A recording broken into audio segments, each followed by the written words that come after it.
La parole est à toi, Léo. Vas-y, bienvenue. Allez. Merci en tout cas. Eh ben, écoutez, je vous dis bonjour. Merci à toi, Christian. Bonjour à tous. Aujourd'hui, alors, je vais faire mon partage de connexion. Je vais vous présenter l'index de computation. Je vais vous présenter l'index de computation, partager l'écran. Vous voyez tous mon écran? Ouais. Oui. Ok, parfait. Hop, on agrandit la page.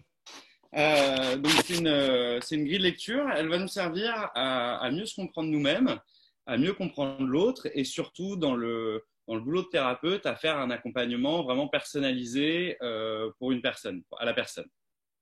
Elle se présente comme ça, mais elle peut aussi se présenter d'une autre façon, hop, qui sera plus jolie même. Clac, qui se présente comme ça. Voilà, donc on a trois parties. On a les comportements externes, processus interne et état interne. Elles sont toutes interconnectées. Donc, pour vous donner un petit exemple pour l'interconnexion qu'il y a entre, quand vous avez une émotion ou si vous allez pleurer, par exemple, quand vous vous sentez mal, donc état interne, je veux dire, une mauvaise situation, le pleur et le comportement externe, si vous levez la tête, vous allez avoir beaucoup de mal à pleurer. Donc, c'est pour vous montrer que l'état interne, en changeant le comportement externe, ça peut changer l'état interne aussi. Donc, c'est en trois parties.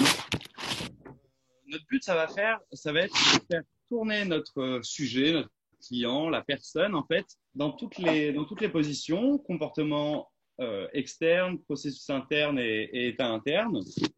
Parce qu'en général, quand on a un problème, quand on est un peu bloqué dans une situation, on tourne en rond dans une seule des parties, voire deux parties. Pour vous donner un petit exemple,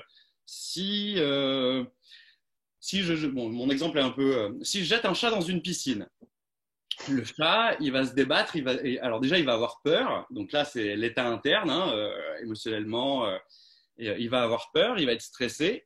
Son comportement externe, ça va être de se débattre pour pouvoir sortir de cette piscine. Mais s'il ne va pas dans la troisième position, dans le processus interne, s'il n'a pas de réflexion, s'il ne met pas un peu de sens à tout ça, pour chercher une sortie, pour chercher une échelle, il aura beau avoir peur, il aura beau se débattre, il ne va pas régler son problème. Donc, c'est super important, je trouve, de passer par les trois positions. C'est un peu comme les prédicats, on a tous un mode de fonctionnement préférentiel, que ce soit le comportement, la pensée ou l'état externe. Pour vous donner un petit exemple, moi, je suis en train de créer mon site internet en ce moment. J'ai mon petit frère qui est web designer, donc c'est vraiment son boulot, et j'ai été lui demander des conseils. Il m'a dit, écoute, pour bien créer ton site internet, d'abord tu réfléchis à ce que tu veux mettre sur ton site internet, tu y penses bien, tu poses toutes les choses à plat, et une fois que tu as toutes les choses à plat, tu pourras te mettre à l'action. Le problème, c'est que moi, mon mode de fonctionnement préférentiel, c'est le comportement externe. Je commence les choses par le comportement externe. Du coup, le fait qu'il m'ait dit ça, de réfléchir à la chose d'abord, ça me bloque un peu, ça me frustre un peu, et au final, je ne me mets pas à l'action parce que je dois commencer par réfléchir. S'il m'avait amené les choses différemment, s'il m'avait dit, s'il avait été dans mon sens avec le comportement externe en premier, s'il m'avait dit, bah, écoute Léo, commence à créer ton site internet, et puis au moment où tu vois que ça bloque, tu mets ça sur un bout de papier et tu y réfléchiras. Donc il aurait amené les choses différemment en passant par d'autres portes, et ça aurait été beaucoup plus simple pour moi. Voilà. De ça, je vais rajouter un petit quelque chose que j'amène de mes cours de psychopathologie. Alors, je vais changer le slide. Hop, tac. Voilà.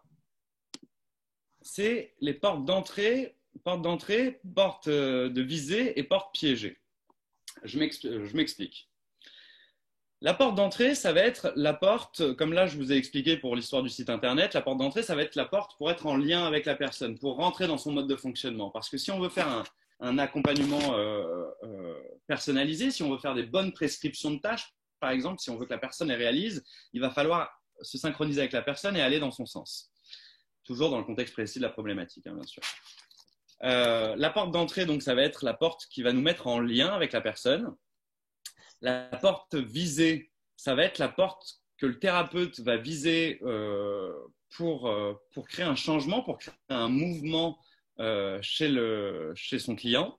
Et la porte piégée, ça va être la porte qui va un peu lui faire peur, un peu la faire dysfonctionner, la porte qu'elle va éviter en général.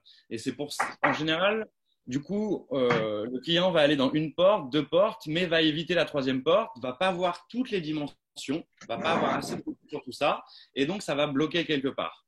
Donc, même la porte piégée, ça va être intéressant de lui quand même de faire passer la personne par ces trois portes. Donc, comportement externe, processus interne et état interne. Pour les comportements externes, pardon, ça va être tout ce qui est mouvement, geste, mais aussi la parole. Pour les processus internes, ça va être tous les raisonnements, la pensée. On pourrait dire que ça va être aussi surtout mettre du sens sur les choses. Et les états internes, ça va être tout ce qui est émotionnel, mais pas que. Ça va être aussi l'affect et tout le ressenti. Par exemple, si je me sens fatigué, la fatigue, ce n'est pas une émotion, mais c'est un état interne. Pour commencer, ça va être intéressant de essayer de repérer en fait dans quelle position se trouve notre sujet, se trouve notre client. Alors pour ça, je vais vous mettre un autre petit slide et là, je vais vous demander de participer. Hop. OK. OK. Déjà, avant de continuer, est-ce que quelqu'un a des questions? Est-ce que quelqu'un veut échanger quelque chose? Alors, on va faire un petit travail collectif, tous ensemble, juste pour voir si vous avez un peu capté le truc. J'ai mis trois petits sujets. Donc, John, directeur commercial, il y a Pauline et Laurent. On va essayer de repérer en fait quels sont leurs modes de fonctionnement préférentiels. Donc, pour John, directeur commercial, il nous dit « Je voudrais savoir l'ordre du jour pour la partie commerciale et combien de temps tu me donnes pour présenter les nouvelles offres. » À votre avis, John, il est dans quel mode de fonctionnement? Comportement. Comportement, ok. Qu'est-ce qui te fait dire ça? Parce qu'il est prêt à faire une action. Enfin, je le vois comme ça, alors peut-être que je me trompe. Hein. Combien de temps il me donne pour présenter les nouvelles? Il veut présenter en fait. Pour moi, la présentation, c'est une action. Enfin, je sais pas, je le vois comme ça. Très bien. Ok, alors j'aurais dit Pardon. Moi, j'aurais dit le processus interne. Il résonne en fait. Il est dans la stratégie. Oui, tout à fait. Ça me fait penser que du coup, j'ai oublié de vous dire quelque chose. C'est que comme tout est lié, en général, on pense comme on parle, enfin, on parle comme on pense. Ce qu'on a dans la tête, ça sort comme ça. Et du coup, pour repérer en fait quel est le mode de fonctionnement préférentiel de la personne, ça va se reconnaître dans son discours. Quelqu'un qui va être plus dans la tête. Alors, attendez, je vais vous mettre du coup un autre slide que j'ai zappé. Excusez-moi. Tac, tac, tac, et que je n'ai pas là. Hop, voilà, j'ai là. Hop, voilà, j'étais un peu vite, désolé. Donc, pour les processus internes, moi j'ai marqué dans la tête, ce qui se passe dans la tête, mode cognitif. Vu que ça va se reconnaître dans le discours, ça va être, on va entendre des choses comme je pense, je crois, je sais, je vois, je comprends, plus dans l'analyse. Ce qui va être dans le cœur, alors j'ai mis le cœur, mais c'est l'affect, c'est l'état interne, pardon. Ça va être plus comme je ressens, je sens, ça me touche, ça me parle. Et dans l'action, donc dans l'action, c'est le comportemental, les comportements externes. Donc c'est ce que je vous ai dit tout à l'heure, ça va être tout ce qui est j'agis, je fais, avec la gestuelle et tout ça. Voilà. Et si du coup je reviens à ce fameux slide de tout à l'heure, je suis d'accord avec le fait que la personne, c'était lequel? C'était celui-là, je crois. Oui, c'était celui-là. Voilà. Donc, en effet, pour moi, c'est John, il a besoin de savoir d'abord. Donc, il est avant dans la pensée. Il a besoin de savoir pour pouvoir se sentir à l'aise. Donc là, on va sur l'affect pour pouvoir après se mettre à l'action. Ça va? Ok. Ensuite, Pauline. Ils n'ont pas réparé la clim dans cette salle. Quelqu'un veut un café? Elle est dans l'action pour le coup. Elle est dans l'action. Ok. Comment? Je veux bien un café. Bon, ça sent l'émotion quand même. Hein. C'est l'action aussi.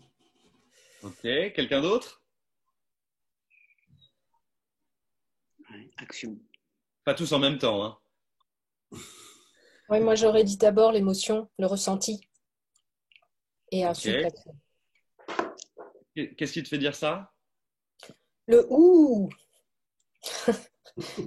Ouais, en fait, Pauline, elle a besoin de se sentir bien avant de faire quelque chose, avant de se mettre à l'action. Elle pense à ce qui se passe autour. Ils n'ont pas réparé la clim, quoi. Elle ne se sent pas super bien. Ok, très bien. Et le troisième, Laurent, tout le monde est là, je crois. On peut commencer. Alors lui, vous pensez que c'est quoi son mode de fonctionnement? L'action. Bon, il y a du processus puisqu'il croit. Mais... Qu'est-ce que tu dis, Christian? Il y a du processus interne puisqu'il croit. Donc, il y a une évaluation mentale et puis après, il dit on passe à l'action, effectivement. Ouais, il semble en comportement externe, mais il a besoin que ça commence, sinon peut-être que son angoisse ou son stress va monter. Donc là, on est dans l'interne, hein, dans l'état interne. Il pourra éventuellement avoir des pensées parasites. Donc en fait, il passe à chaque fois les trois exemples que je vous ai donnés passent dans les trois trucs. Mais je dirais qu'il commence par le comportement externe. Ok.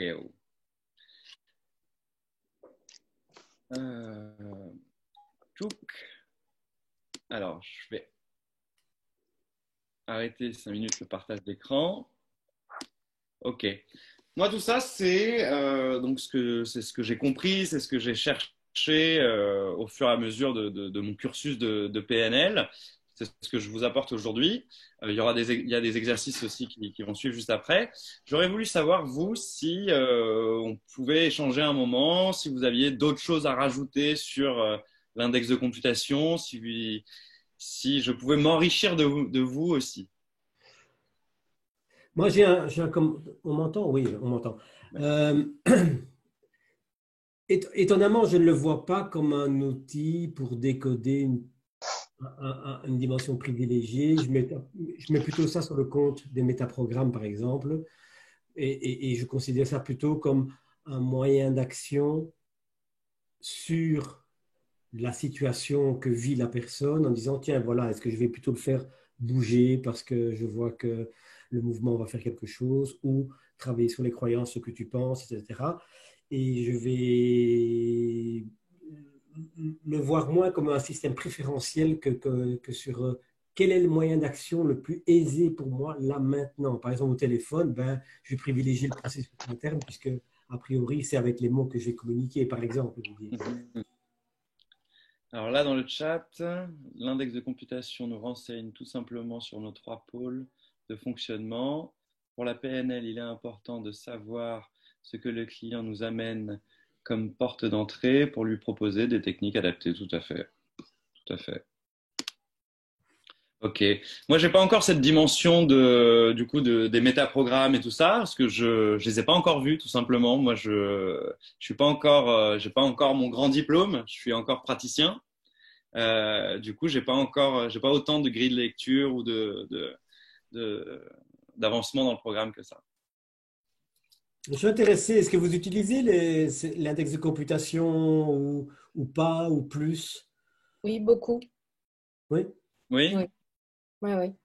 Pour explorer justement par quelle position passe la personne, oui. Et ça lui permet d'accéder souvent à justement des positions auxquelles elle a du mal à accéder. Ça me paraît indispensable. C'est-à-dire que si la personne a un état interne trop fort, hein, c'est important de remettre dans ces cas-là comment dirais-je, du comportement. Qu'elle ait accès à ses valeurs, par exemple, et puis remettre du comportement qui donne, les valeurs donnent du sens et elle va pouvoir agir en conséquence. Voilà. Moi, j'aime beaucoup cette grille de lecture pour les prescriptions de tâches parce que je trouve que le travail en séance se fait. Il y a la séance, mais il y a aussi un gros du travail qui se fait entre les séances pour moi. Et du coup, pouvoir faire des prescriptions de tâches que la personne va pouvoir entendre et accepter et réaliser, je trouve ça assez important. Et du coup, si on va un peu à l'encontre de son fonctionnement, parfois ça va un peu bloquer, quoi. Je trouve que c'est aidant d'aller dans le mode de fonctionnement de la personne pour les prescriptions de tâches surtout. Enfin, dans le cadre de l'index de computation. Ok. Eh bien, écoutez, on va faire des petits exercices. Hop. Alors, ah non, j'ai pas fait le partage de connexion encore. Hop. Hop. Partage connexion. Hop. On est tout bon? Vous voyez mon écran? Ouais. Hop. Ah, alors attendez, j'ai la banderole devant. Voilà. Ok. Module 2.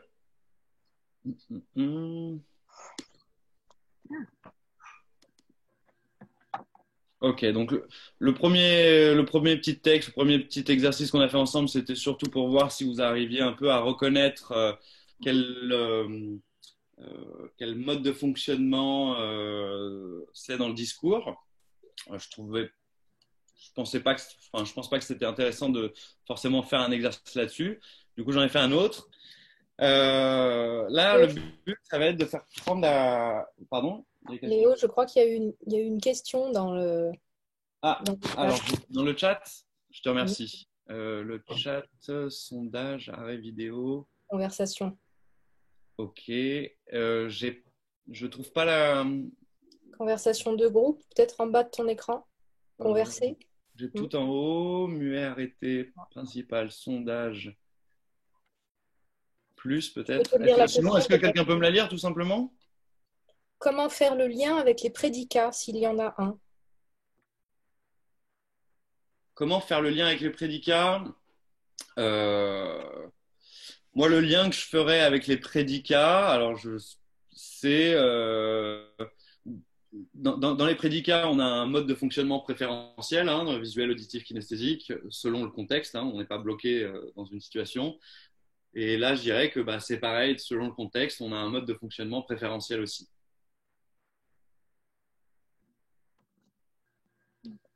Je ne sais pas qui est-ce qui a posé la question, parce que je n'ai pas vu. Est-ce que ça va comme réponse ou est-ce que vous voulez développer un peu plus?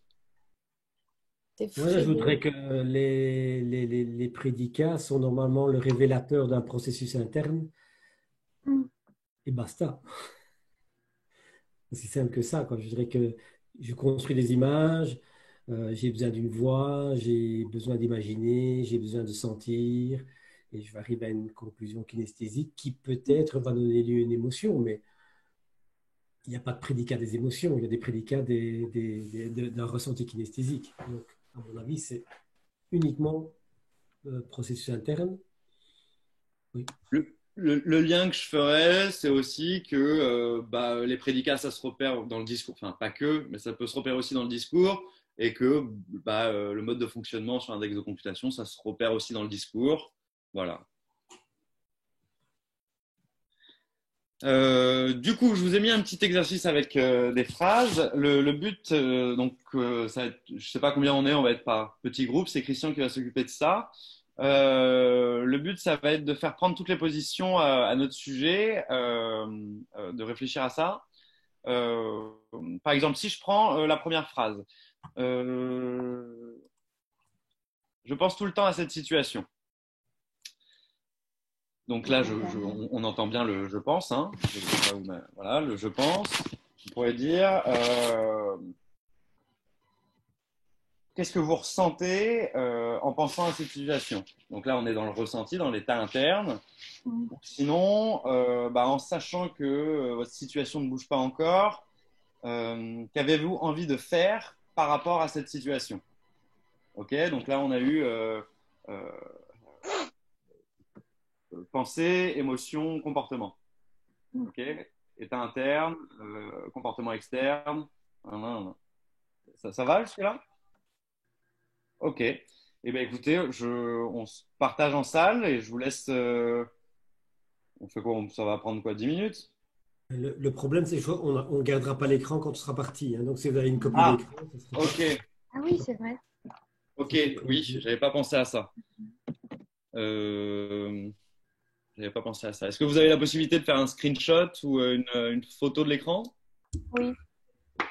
Si, à tout à l'heure, ne vous perdez pas dans les couloirs. Attends, je prends photo. J'ai pas réussi à prendre là encore. C'est vrai que ça, Christian, ça fait plusieurs fois qu'on fait cet atelier. Et c'est vrai que quand il y a l'exercice, on se retrouve ils peuvent pas partir en exercice avec la fiche, quoi. C'est pour ça qu'il faut un téléphone pour participer au Zoom. Tant qu'à faire. Il faut accepter. Et ça bouge. Ah, j'ai trouvé la conversation, ok.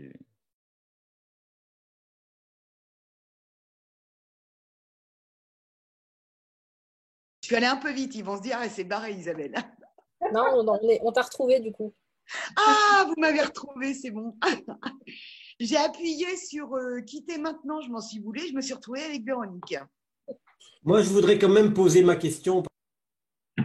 Ah bah, il s'est zappé l'écran, Christian. Ouais, il se la pose tout seul, la question. Pose-le lui-même. On revient. Mais il avait une question qui était intéressante, en tout cas. Alors, d'ailleurs, il a disparu, Christian. Où es-tu? Oui, il a désactivé. Ah merde, je vais. Alors, moi, je l'ai entendu, sa question, c'était pour lui, tout est du comportement externe. Comportement interne, non? Non, externe, du moment où on verbalise, où on le dit. Enfin, c'est ce que j'ai compris de ce qu'il nous a dit tout à l'heure. Ah, je l'ai compris à l'envers, alors on va l'attendre qu'il pose sa question. En même temps, on va l'attendre. Je ne sais pas ce qui... Bon. Comment ça a été pour vous l'exercice, là? Trop court, mon capitaine. Trop court au niveau du temps, au niveau du nombre de phrases, au niveau de... Au niveau du temps. Au niveau du temps. La moitié. On peut passer beaucoup de temps à discuter de chaque situation, en fait, et c'est hyper intéressant. Alors moi, j'étais dans un groupe, je vous avoue, je crois qu'on a été à la question 4 ou 5 aussi. Ouais, nous aussi, 4 ou 5, ouais. 5, ouais, c'est ça.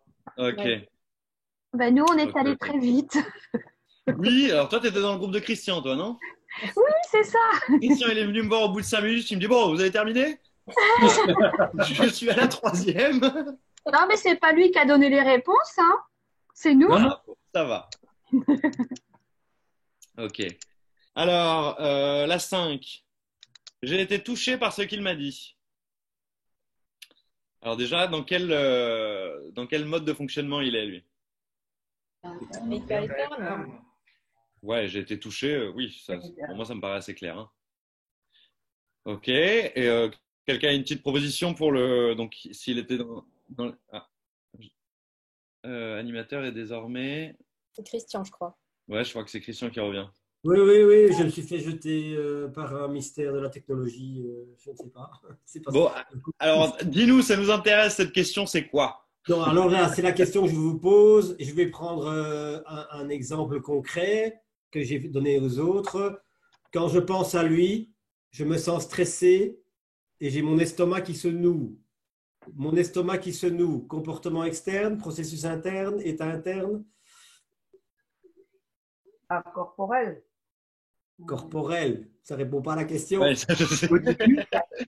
Quand je pense, pour moi, il y a une partie qui est autour des processus internes. Quand je pense à lui, j'ai mon estomac qui se noue On basculerait pour moi dans un état interne. Bah, là, pour moi, il a cité les trois. Hein. J'ai cité les trois, hein, exprès. Hein. Quand je pense à lui. Donc, je pense processus je me sens stressé. Interne. Ok, et je me sens mon estomac qui se noue. Ou tu peux le faire à l'envers. Tu peux le faire à l'envers. J'ai l'estomac qui se noue. Ça veut dire que je me sens stressé. Et en fait, je me rends compte que c'est chaque fois que je pense à lui. C'est la même chose. Et l'action, elle est où pour toi? La question concrète, il n'y a pas d'action. La question que je vous pose, c'est est-ce qu'on peut avoir un comportement externe à l'intérieur? Par exemple, une tension dans le ventre, dans la poitrine. Pour moi, non, parce que tu l'as dit, un truc à l'intérieur et comportement externe. Alors, tout à l'heure, avec Linda, qui a donné cette réponse, et moi, je colle avec ça. Enfin, c'est mon point de vue. Hein. C'est que le comportement externe, si on a une caméra du dessus, on peut voir la personne, quelqu'un d'extérieur peut voir l'action. Je parle, vous voyez mes lèvres bouger, par exemple.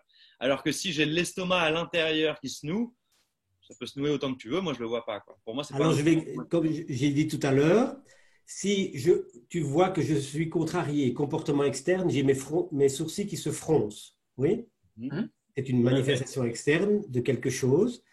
Si je te dis que j'ai l'estomac qui se noue, en quoi le fait que je le dise a moins de valeur que de voir mes sourcils qui se froncent? C'est quand même quelque chose que tu entends et qui te dit quelque chose. Mais c'est là où moi je dis que je ne t'ai pas dit que ça avait moins de valeur. À aucun moment, je n'ai. Qu'est-ce que vous en pensez? Tristan, qu'est-ce que tu en penses? J'ai envie de dire presque un comportement quand même, l'estomac qui se noue, parce que c'est pas forcément une émotion. Et effectivement, le fait que voilà, quand je pense à lui, donc là on est bien dans sa tête, je ressens, donc là on est à l'intérieur de soi, mais pas forcément pas sur une émotion, pas sur une sensation forcément trop physique. Et là j'ai l'estomac qui se noue, j'ai presque envie de parler de comportement interne. Alors c'est nouveau pour moi, voilà. On va agrandir l'index de computation, on va rajouter une case après cet atelier. Le problème, c'est que avec 3 cases, elles peuvent se toucher l'une l'autre. Avec 4, ça ne marche plus. Hein. C'est ça le problème qu'ils ont fait 3.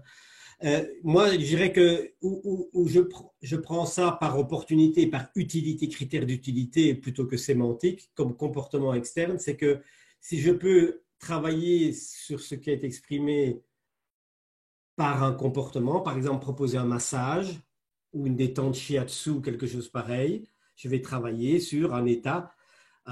C'est un état corporel, mais c'est en fait pour moi plutôt de l'ordre du comportement, alors que si je vais travailler sur l'émotion, avec un ancrage par exemple, je vais travailler sur le stress d'une autre manière, ou mettre une musique, un ancrage quoi, ou bien alors je vais dire tiens, qu'est-ce qui se fait, qu'est-ce qui t'étonne chez lui, qu'est-ce qui te stresse chez lui, ça c'est le troisième domaine d'attaque. En fait, moi c'est pour ça que je voulais dire, c'est que à mon sens, les 3 sont indicatifs de par où je peux attaquer le problème pour provoquer le changement que j'ai envie de provoquer. Alors, je vais le provoquer par la parole, croyance, recadrage, métamodèle. Je vais le travailler sur un plat ancrage pour être très pur en termes émotionnel. Et je vais travailler sur un terme de comportement avec une action, un massage, demander à la personne de se lever, la personne de respirer. Rien que demander de respirer, je ne mets aucun état interne, mais je provoque quelque chose.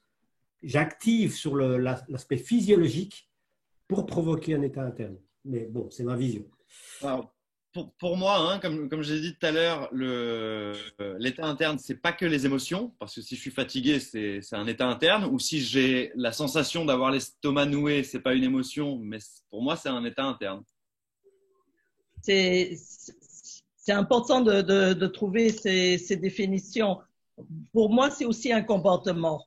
Et un estomac qui se noue, c'est un comportement externe. Et j'ai envie de dire, un estomac qui se noue de l'extérieur, ça se voit. Ça pourrait, ouais. Et les autres, je suis intéressé. Moi, je me dis qu'il y a des ressentis internes qui peuvent se voir si effectivement on est habitué à calibrer et à observer. Une personne qui n'est pas forcément habituée à le faire, peut-être ne s'en rendra pas compte, ne verra pas ce qui se passe chez l'autre, quelque chose ne va pas. Alors, bon, pour moi, j'aurais tendance à peut-être, dans cette réponse, à mettre ça un petit peu comme s'il y avait le corps, et le corps, quelqu'un qui boite, par exemple, c'est factuel. Pour moi, il y a un côté mesurable, factuel. Je ne sais pas si on arrive à mesurer nos émotions et si on arrive à mesurer facilement nos pensées. Mais sur le corps, il y a quand même plus d'échelles factuelles et c'est beaucoup plus concret, je trouve, que des idées ou des modes de pensée ou des émotions. Donc, je mettrai ça en comportement. Je vais ajouter une chose. Si vous savez, chez les médecins qui mettent une pince pour mesurer le taux de stress ou le taux de palpitation, je ne sais pas exactement ce qu'ils mesurent d'ailleurs. Hein, c'est quelque chose qu'on ne voit pas, mais le fait d'avoir un instrument, le fait de faire une radio, est-ce que ça transforme le comportement interne en externe ou est-ce que ça laisse un état interne? Moi, je pense que c'est l'utilité qui détermine mon choix, en fait. C'est-à-dire qu'en fait, si je peux travailler sur des angles différents, eh bien, je vais le mettre de côté où je peux agir. Si je vais dire à la personne, vous vous sentez stressé au niveau de votre estomac, je dis, mettez-vous debout. Respirez, écartez les bras, respirez. Et je vais agir sur ça sans avoir intervenu en quoi que ce soit sur son stress ou même sur sa manière ou ses croyances sur la personne. Non, mais ça va, mais parce que ça rejoint en fait l'interconnexion. Tu as quelque chose à l'intérieur. Je me sens fatigué. J'ai une sensation, j'ai un état interne de fatigue. OK. Hop, état comportement externe, je m'étire et ça va mieux. C'est le même style que. Enfin, tu fais tourner la personne quand même sur le. Et j'ai une question. Si je peux. Vas-y aussi. Ouais. Est-ce qu'un comportement externe, c'est pas toujours la conséquence finalement d'un état interne ou d'un processus interne, ou des deux? Parce que c'est ce qu'on va voir au niveau conscient, mais c'est dans l'inconscient que tout va se jouer. Donc je me demande si en fait la porte d'entrée, elle se fait pas toujours sur le niveau inconscient, et que le comportement, c'est toujours ce qui arrive après. C'est une question. Wow. C'est une bonne question. Alors, je ne sais pas si le comportement arrive après, ça dépend dans quel sens, puisque ça ne tourne pas comme une aiguille, l'index de computation. Donc, suivant les personnes, ça va passer par un sens ou un autre. Donc, je ne crois pas pour ça. Mais est-ce que le comportement n'arrive pas toujours dans un deuxième temps? C'est-à-dire qu'inconsciemment, il y a toujours soit une émotion, soit une analyse de quelque chose qui crée un comportement. Ou est-ce qu'on peut agir sans avoir aucune émotion et sans réflexion? C'est ça que je me demande. Moi, j'avais fait un petit... Vas-y. Pardon. J'avais fait un petit exercice qui était intéressant par rapport à la question que tu poses. Quelqu'un qui nous avait dit, juste essayez, mettez-vous debout et prenez une posture de quelqu'un qui a confiance en lui, qui se sent fort, voilà, et vérifiez à l'intérieur de vous ce que ça change au niveau émotionnel et au niveau des pensées. Donc finalement, il nous expliquait en faisant cet exercice que notre comportement externe peut influer sur notre ressenti intérieur, notre état interne et aussi sur nos pensées. Donc, on a effectivement tendance à croire au départ qu'il y a un processus qui se fait de manière évidente, qu'on commence peut-être par des pensées, ensuite de l'action et ensuite des émotions, ou bref, quel que soit l'ordre, mais tout est interchangeable quelque part. Oui, ça je l'entends bien. Mais je me pose la question, avant de se grandir d'1 centimètre, par exemple, c'est une stratégie en fait. Donc il y a un raisonnement avant. C'est pour ça que je me demande si en fait tout n'est pas toujours inconscient au départ et ça crée quelque chose qui est visible. Même si après, tout est interdépendant. Ouais, pardon. Non, j'aime bien cette question parce que c'est vrai que si je choisis de prendre mon mug ou ma bouteille d'eau, même si je fais l'action, même si je fais le comportement, il y a quelque chose qui s'est passé à l'intérieur. C'est vrai que à creuser. Mais tu vois là, par exemple, dans ce que tu dis là, Léo, si tu choisis de prendre ta bouteille d'eau quelque part, ça vient peut-être d'un ressenti au départ où tu as ressenti que tu avais soif. Ensuite, tu te dis, ah bah tiens, j'ai soif. Et du coup, tu vas aller prendre ta bouteille d'eau pour ne plus avoir soif. Tu vas penser à prendre ta bouteille d'eau aussi, peut-être. Donc, est-ce que finalement, ton ressenti va peut-être t'amener à penser. Voilà, tu vas te dire. À prendre ta bouteille d'eau et ensuite, tu vas agir. Pour savoir ça, Jérémy, je pense qu'il faudrait trouver au moins un contre-exemple, enfin au moins un exemple où on passe d'abord par l'action avant les deux autres. Et là, oui. Mais Tu dors à pied. Tu dors à point fermé, Léo, et je te secoue comme un prunier et tu te réveilles. Ah ouais, c'est vrai que là, mais bon, c'est pas moi qui l'ai voulu, ce truc. Justement. Un réflexe sur quelque chose va te créer la surprise. Du coup, tu vas ni réfléchir, ni penser, ni anticiper. Du coup, tu vas avoir une action par rapport à une action réflexe qui pourrait être, je sais pas moi, un bruit et tu sautes. Donc là, tu n'as pas réfléchi, c'est juste une action, c'est instantané. Ouais. C'est pas le réflexe, ouais. Pardon, Seb? Moi, je trouve ça super dur d'essayer de savoir, je suis en train, depuis que vous en parlez, d'essayer de voir qu'est-ce qui pourrait être premier, second, troisième. Et je me demande s'il faut les voir comme ça. C'est-à-dire s'il faut se demander, est-ce qu'il y en a un qui emmène l'autre et qui emmène le troisième, s'il n'y a pas des choses qui peuvent se passer simultanément presque. C'est-à-dire que je ressens quelque chose, je pense, et puis, bon, l'action, elle est simultanée quasiment en fait. Et c'est pas tellement de savoir lequel arrive en premier, mais à lequel je vais donner le plus d'attention qui est intéressant. Parce qu'en fait, je n'arrive pas du tout. J'ai l'impression que c'est tellement circulaire parce qu'en fait, il faudrait que je vienne au truc d'avant. Qu'est-ce qui s'est passé avant? Et qu'est-ce que j'ai ressenti? Et que du coup, je vais être dans un truc très cyclique dans lequel je vais me perdre dans des pensées qui s'arrêtent pas et des ressentis en me disant, mais c'est quoi, en fait, le premier? Alors qu'en fait, je peux chercher juste qu'est-ce qui est le plus important pour moi dans ce qui vient de se passer. Et comment, du coup, je l'exprime. Et que du coup, la façon dont je l'exprime va donner une indication de qu'est-ce que je vis le plus intensément. Est-ce que je le vis plutôt comme un état dans ma pensée? Est-ce que je le vis dans mes sentiments? Ou est-ce que je le vis en mouvement? Vraiment, quel est mon après? Pour aller dans ce sens-là, j'avais fait un séminaire pour des gens qui se plaignaient d'être spontanés, impulsifs, enfin, comment gérer cette impulsivité, et où tout allait très, très, très vite. Et puis en cherchant, en fait, à agrandir ce petit espace entre le passage à l'acte et l'état émotionnel insupportable.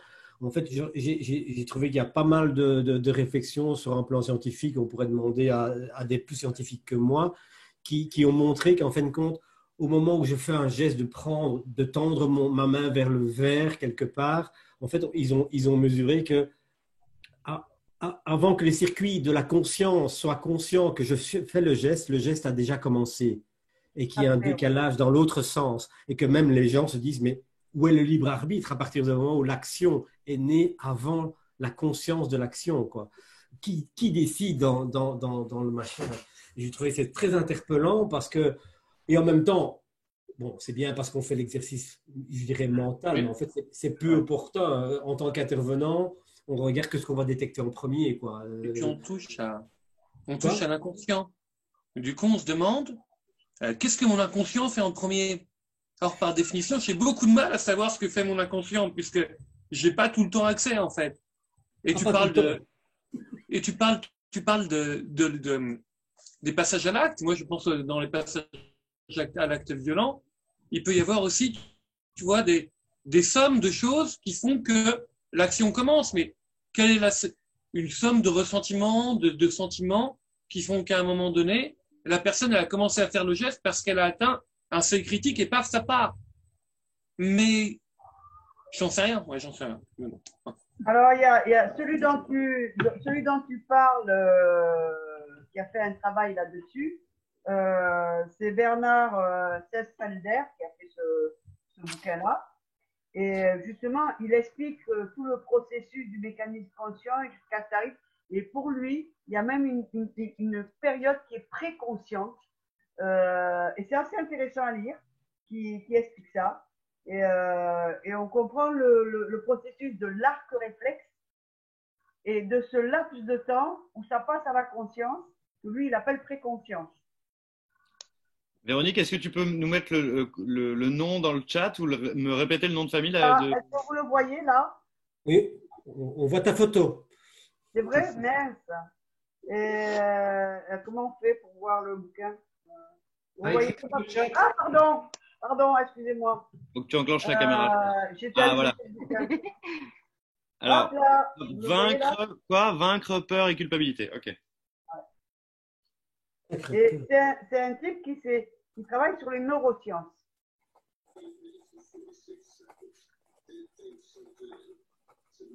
Alors, il parle de la peur, de la culpabilité, bien sûr, mais il parle de cet effet d'arc-réflexe et du moment où il y a et il expliquait très bien ce que tu disais, c'est-à-dire que on fait le geste avant qu'on l'ait conscientisé.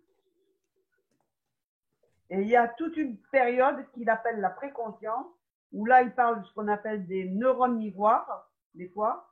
C'est-à-dire, vous lirez, c'est assez passionnant. Et c'est une vision, en tout cas, des choses. Et je me dis, ouais, c'est cohérent, en tout cas, ce qu'il dit. Alors, il travaille en neurosciences, hein, principalement. Il se base vraiment sur ça, sur l'étude du cerveau. Bon, on a fait une bonne séance de processus interne là. Léo. Voilà, Léo, bah ouais, je vois l'heure tourner. Ça vous dit un autre petit jeu, un autre petit exercice? ouais. Allez, vas-y. Allez, ok. Alors, je refais mon partage d'écran. Hop, partage d'écran. Clac. Alors, on est bon là, vous voyez mon écran, hein? Ouais. Hop. Alors, j'espère qu'il n'y a pas trop de fautes d'orthographe. Pas complet. Alors, là, ça va être un peu plus une mise en situation. Tout à l'heure, c'était vraiment pour la compréhension et tout ça.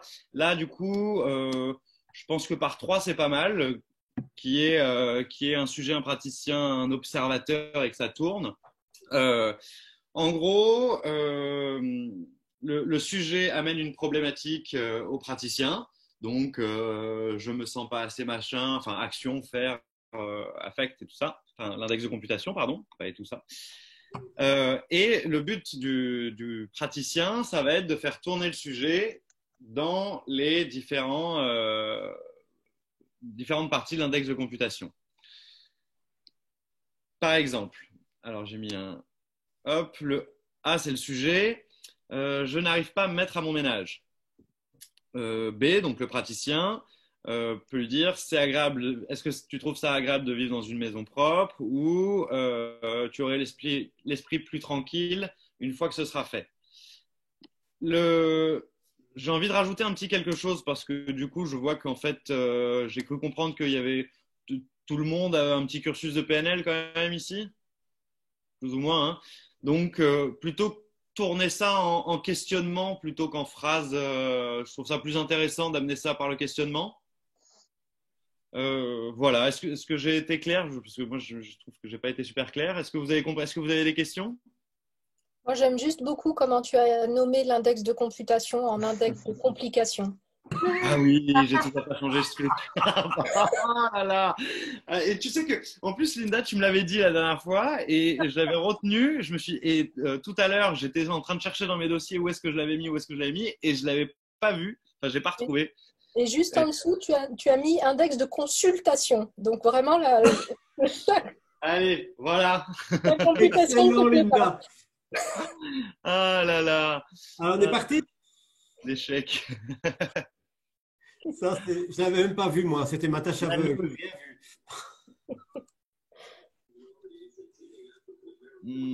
La loose. Merci de me mettre à la fiche, Linda.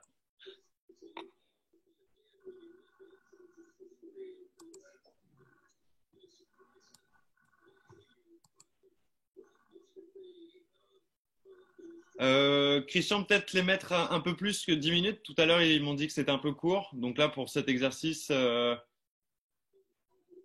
25, hein, Ah oui, c'est vrai qu'en fait, si on veut faire 1h30, ça va être... Oui. Ça va être un peu juste. J'essaye de... Allez, à tout de suite. À toutes. Je vais essayer de rejoindre un groupe quelque part. Alors, comment ça s'est passé pour vous, là? Est-ce que vous avez trouvé ça difficile, trop facile, des variantes? Comment ça a été pour vous?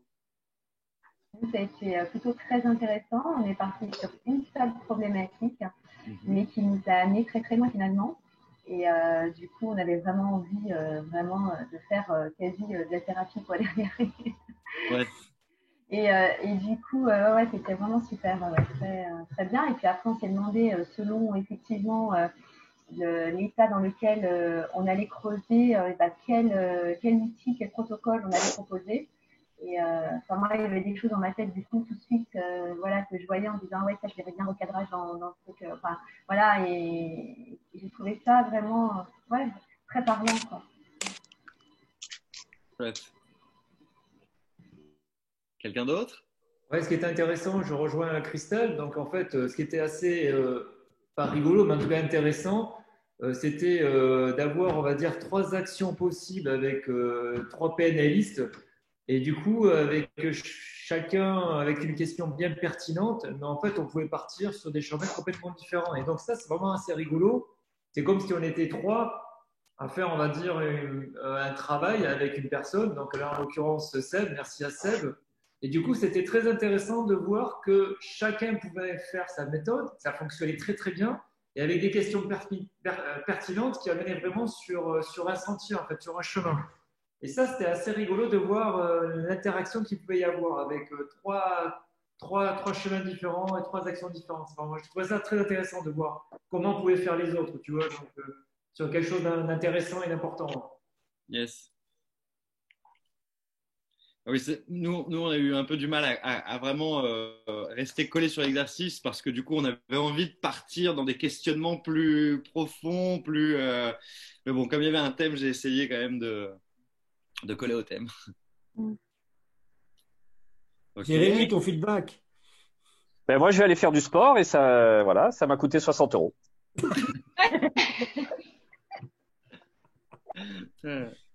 On va boire un coup à ta santé. Avec plaisir.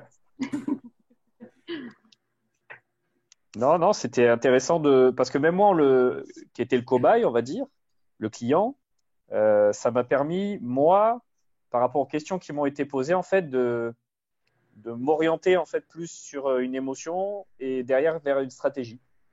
Donc okay. En fait, ça m'a permis de faire le chemin moi à l'intérieur aussi. Tu étais avec qui? Tu étais avec Gilbert? Avec Elisabeth, Linda et Véronique et moi. Et ce que je voulais juste ajouter, c'est que c'était intéressant, c'est que ce qui est le déclencheur potentiel, c'est cette émotion ou ce plaisir de pratique du sport qui était bien plus important que tout le reste. En fait, c'est vraiment l'endroit où il fallait pousser pour faire quelque chose, quoi. Ouais. Ça, c'était très, très intéressant de voir émerger.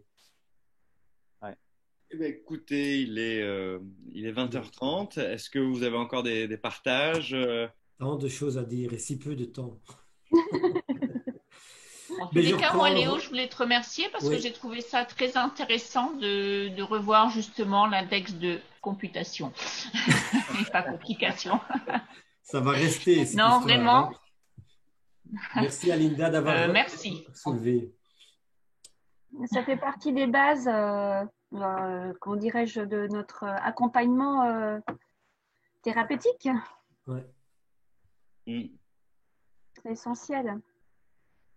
Ça donne une direction et après, on peut effectivement appliquer des protocoles. Moi, j'avais imaginé renforcer le processus interne avec les niveaux logiques de 10 du coup, pour que ça donne du sens à l'action. Voilà, merci beaucoup.